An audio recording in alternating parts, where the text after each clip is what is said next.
Sorry cannot bring that word back. Sorry అనేది అంత simple గా నువ్వు మాట్లాడింది నేను అడిగిన దాంట్లో తప్పేంటి మీరు చెప్పండి. ఇంకో sorry cannot bring that word back. ఆమె అన్నది ఏమైంది, మీ ఇద్దరి మధ్యలో ఫ్రెండ్షిప్ అని మాత్రమే అడిగింది.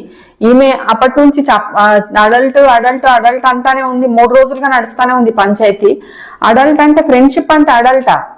ఇప్పుడు నాకు అర్థమైతలేదు. మరి నాగార్జున సార్ కూడా ఈ రోజు ఈ గొడవ అవ్వాలి అంటే నామినేషన్ అప్పుడు ఈ గొడవ అవ్వాలని చెప్పేసి అది క్లారిటీ ఇవ్వకుండా ఆపేశారంట. వీళ్ళ తెలుగులు వీళ్ళకు ఉన్నాయిలేండి, చూద్దాం. ఇంకా అమ్మాయితోని ఒక కాన్వర్సేషన్ స్ట్రైక్ చేయాలి, ఎటువంటి కాన్వర్సేషన్ స్ట్రైక్ చేయొచ్చు, దాన్ని ఎక్కడ దాకా మాట్లాడొచ్చు అనే సెన్సిటివిటీ నీకు లేదు. అది నీకు తెలియదు. చెప్పినా నీకు రాదు. అది నువ్వు అర్థం ఆ అమ్మాయితోటి కాన్వర్సేషన్ ఎట్లా స్టార్ట్ చేయాలి, ఏ సెన్సిటివిటీ ఈమెకు లేదంట. సెన్సిటివిటీ లేనామె ఆమె అడిగిన దాన్ని లేని రచ్చరంబోలా